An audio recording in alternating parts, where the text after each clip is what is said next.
So the fretboard, the stainless steel fretboard, which you can see shining there, is actually cut from the fret of an old dishwasher door and attached to a piece of wood flooring and standard bass tuners and this string. It's actually a steel band, which is the spring from inside of a tape measure. This was a bed from the flea market. This was taken off a broken banjo. These components here, these were door pulls, wooden handle pulls for drawers, a standard bass tuner, and at the end, and another, and here again on this piece that holds up the keys, you've got door pulls from shoe cravati.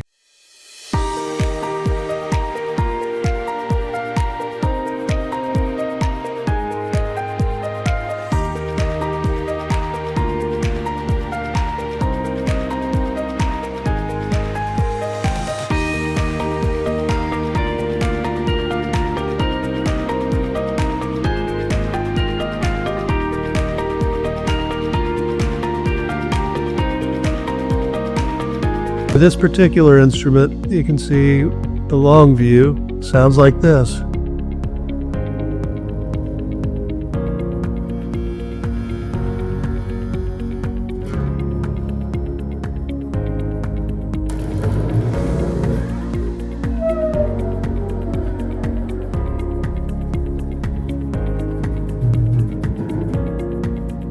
And that's one of the four new ones.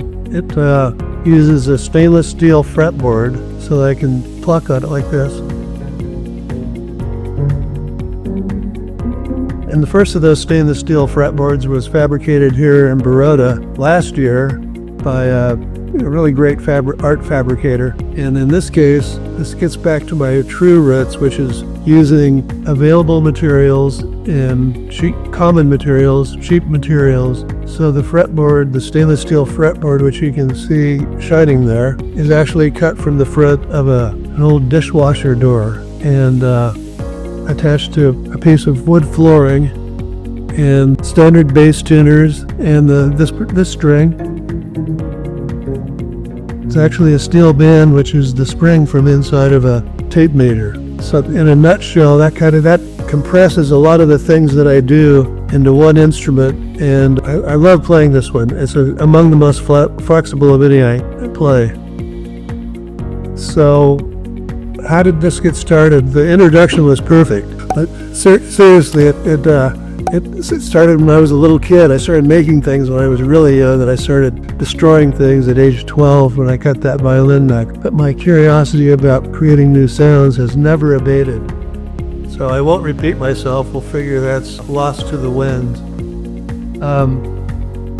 But there are some ideas behind it. But the key feature here is that in my aesthetic and my practice, that the ideas don't come first most of the time. So my background is actually in creative writing. My master's is in poetry from San Francisco State, and it got me involved in discovering the same kinds of things with a written word, though I've always done music in parallel to the writing. And in this case, here's what's important. There's an anthology called Against Expression, and the main idea there is to find things which lead to discovery. So I've added a subtitle to that, Against Expression for Discovery. And that's the way I like to proceed. I'm less interested in having a vision, though I have one, and it's a more general vision than most people do. Most people consider their vision to be, I hear this concerto or I hear this symphony, and I want to find a way to actualize it. The way it works for me is I find physical materials, possibly intellectual materials, possibly somebody else's aesthetic. In response to those, I make discoveries that lead to new sounds and new compositions and in a way, new kinds of music that are in some ways based more on texture and resonance and come from immediate presence in the world than from an abstract idea in the head. And I've worked this way for a long time. So I basically wrote poetry that way. A lot of it is sound-based, and I would do physical manipulations. Writers like William Burroughs, where they would physically, like for instance, type out pages of text or pages of poetic text, and then physically cut those pages up, move the pieces together, and find new ways for the language to connect. So what I do, I find common materials and I listen to them. And that might be doing something like this, where I take a drumstick and attach it and then put it next to this table. And I can tap on it and I can hear what that sounds like and see what the potentials are. I did this yesterday at Shukravati, which is the Friday market here, and I found this tolly bowl, which actually has really beautiful sounds.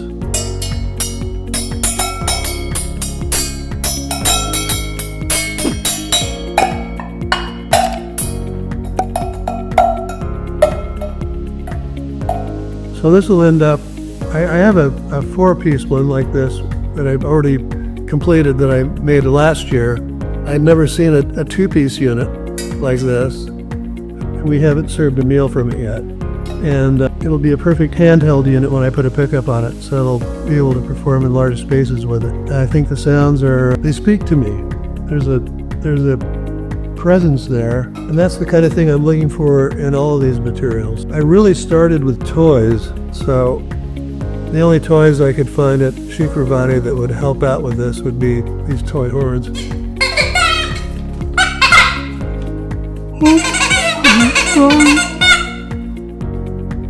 But I largely used mechanical toys when I first started out, and I would amplify them with piezo pickups. And the piezo pickup has been a large part of my practice, though in this setup that I brought to India this time, there's only one instrument that has that, and it's, I'll show it to you now. This is one that was an example of using somebody else's aesthetic to explore new areas that I hadn't thought about before. There's somebody in Turkey who's making an instrument related to this.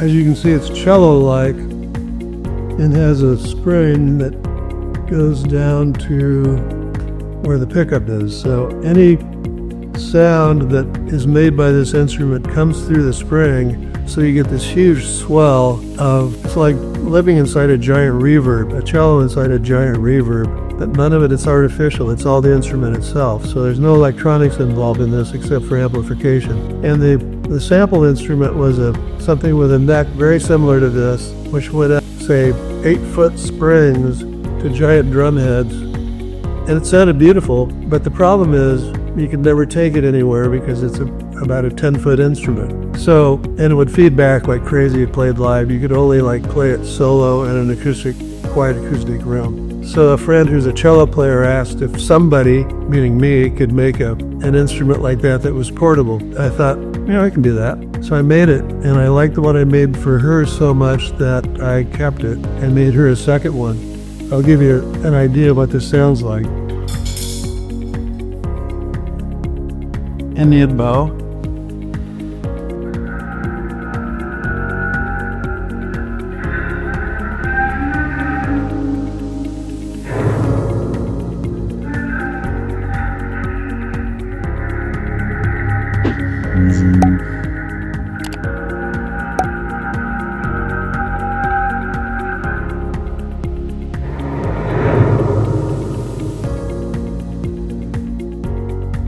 So you get the idea that it's a giant sound and played through a large PA system. It's real awesome soundtrack stuff. So when something big is happening, you get this huge bloom of sound. So I'll tell you about the components of that. Common materials. I found a bed frame, a solid maple bed frame in a thrift store in my hometown in the US. It cost, less than 1,000 rupees. And got material to make dozens of necks like this. You can see the neck is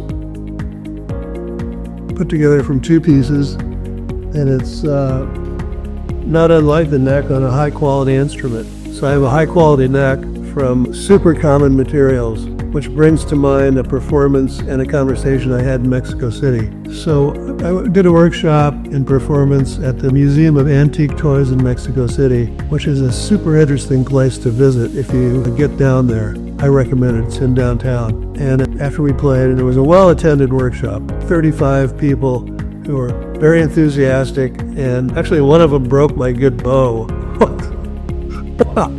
They were playing on the instrument they were putting together, and by luck I had found maybe the worst looking bow I'd ever seen at a flea market that morning. I got a violin and a bow, a folk violin, and the bow had like fishing line for hair, and it turns out that it actually worked better than my good bow, which this guy had broken. So, sometimes the gifts come in unexpected ways. Anyway, talking to the director of the museum at the end, we were talking about common things and common materials, and he was completely on board on this. So he says, always use common materials, always, never anything else, common materials. And it's like, it was so much fun to have somebody that appreciated the same aesthetic that I do in a whole different arena. So please visit that place if you get a chance. So we've talked about the commonness of the materials. Part of the beauty of that is that it makes it available to everybody else. It's not just having to go to a place where you have like highly regarded tone woods in order to make an instrument. You can make beautiful sounding instruments from the possibilities that are nearly at hand. I looked at a pile of wood at Sukhavati flea market yesterday, and if I don't have my tools here yet. If I had, I would have bought a few chunks of wood. I did buy a bed frame there, and that ended up in another of my instruments. This was a year ago I bought a bed frame, or 2 years ago during the Fulbright. And I'll give you a chance to hear this. And the mechanism on top is from a bobo tarang, the Indian banjo, but what it's playing is not the standard sets of strings and sympathetic strings. It's another metal band. I particularly like this one because it ends up being semi-tuned percussion. You couldn't play a scale that would make anybody happy, except you can play percussion that I appreciate.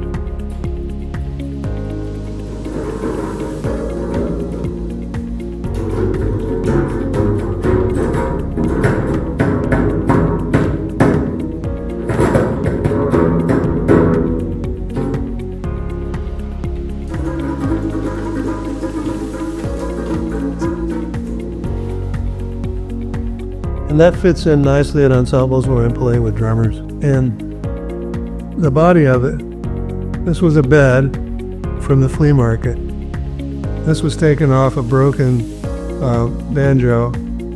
These components here, these were door pulls, wooden handle pulls for drawers, a standard bass tuner, and at the end, and here again on this piece that holds up the keys, you've got door pulls from Sukhavati. Deep pleasure for me in finding these things and expanding on them. One of the theorists that I enjoy reading is Dr. Richard Sennett, and he has an important book called The Craftsman, and his dovetails with mine. His main thesis is that the craftsman, through hands, learns to use the tools, which then inform his brain, so that the information doesn't start here and then flow out through the hands. It's essential to use the hands to initially learn how to do that. And then you can pass that knowledge on to somebody else verbally and through demonstrations. So the prime example in his book that I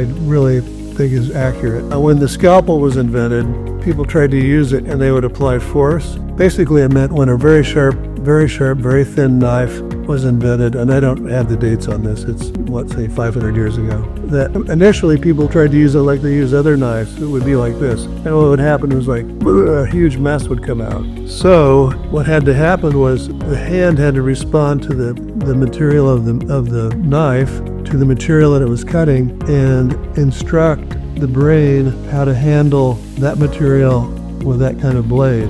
And then the person who learned that could pass that on to somebody else by a combination of demonstration and verbal explanation. But what had to happen first was the instrument had to exist. If you've played instruments, you'll know that motor memory and developing motor memory is a really important part of what happens, and that you absorb that in ways that are difficult to describe. One thing that's happened to me along these lines is that I've learned to really love shaping wood. I find it completely engaging, and I think it's a key step in learning what the instrument will do before it's made. So you kind of get a jump on the instrument by making it yourself. I had an interesting experience that underlined and really taught me this. I was teaching a workshop in instrument making at Peters Valley School of Craft in New Jersey, on the Delaware River, on the border between Pennsylvania and New Jersey. And we had promised the rest of the people in the group that had taking other classes. For instance, my wife Wendy Weiss was teaching natural dyes, and there was a shoemaker and a photographer and other sets of craftspeople teaching classes to people about the craft that they're talking about. Hopefully the way I'm talking about it, because I think it's the way to go. So what happened was nobody was done with the instruments in time for us to do a rehearsal. And some of the the epoxy was still dry at 11:30 when we had to play at noon. So I thought, well, we committed, we can do it. And what happened was it worked really well. And the discovery that I made was that in making instruments and tweaking the sounds that they make and hearing everybody else do the same, we had learned the sounds of each other's instruments, and it was a simple matter to take the next step, which was to play together. It was a surprise to me because I thought it was just going to be a mess, but that was illustrative of the power of making your own instruments. And I also believe it's part of that important democratic aspect of making instruments, which I want to repeatedly emphasize, given this time when certain places in the world are backing away from democracy. This is the most basic form of democracy, and that includes improvisation. Because in improvisation,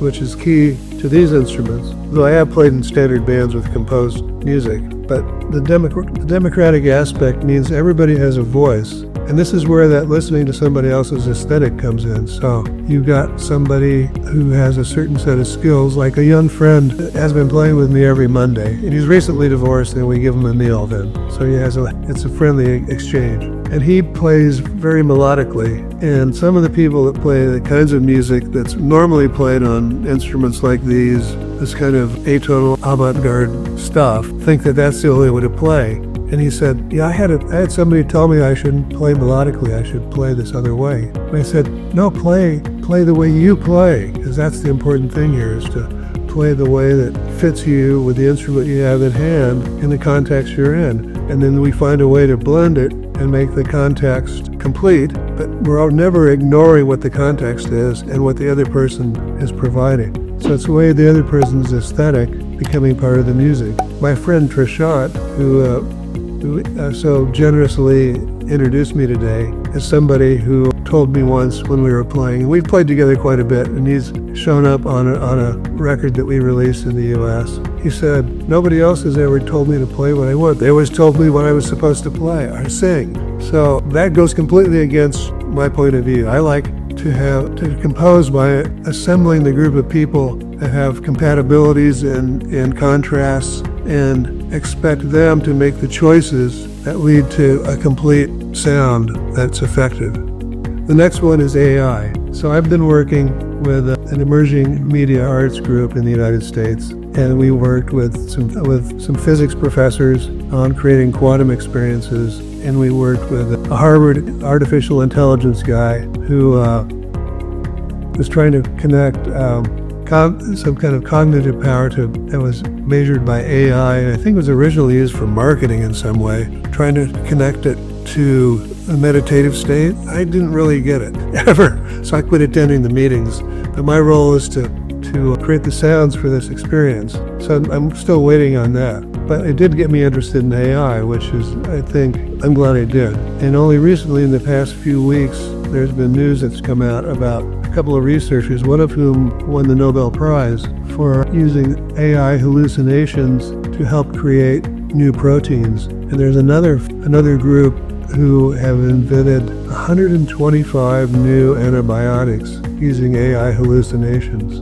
So an AI hallucination is basically a confused AI, deliberately confused in this case, where you give impossible sets of terms and it still comes up with a solution. And the solution is often something that one could not imagine by themselves. So it becomes a form of stumbling upon a new material that can then be developed. And so what they've done is then they put it through a sequence of AI processes to create something that you could actually construct with current technologies, and they've done this. And I honestly don't know the significance of having a bunch of new proteins, but I do know that the antibiotics that we've been living with are wearing out, and to have 125 new ones sounds positive to me. So I thought, how could I use this thing? So it occurred to me that I could put impossible terms into one of these AI engines and find out what it responds with and see if I get hints. Something kind of like finding, like the first time I used the spring from the inside of a tape measure, an idea that I hadn't looked for before. And it's also related to somebody else's aesthetic, where you get an approach you could not have imagined yourself, but then you respond to, and the possibilities unfold. So I'm guessing that the next few years for me is going to be working that into my practice. So I did a search, and I found out 10 or 12 rules that things you're not supposed to do, you're supposed to not do to prevent AI hallucinations. So I reversed a few of those and started having the AI hallucinate for me. So I had Marco Polo write a song that he would sing to Genghis Khan. It was remarkably good. But a place to develop from. And I haven't gotten to the point where I'm asking about combinations of materials, but I'm guessing that there are lots of combinations out there that haven't been tried. Actually, I have some. I don't know if nobody else that I know of has used that kind of spring material to create a tunable instrument. So that's in the future. A little more demonstration on this and show another new instrument. See this? So last year, I was riding in a cab in Baroda, and this particular kind of spring was holding down a drapery in the cab window. So I'm sitting there playing with it, and I thought, that sounds remarkably musical.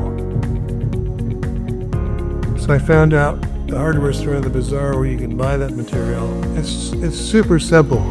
It's just a board, and there's a pickup embedded underneath this, a thin magnetic guitar pickup.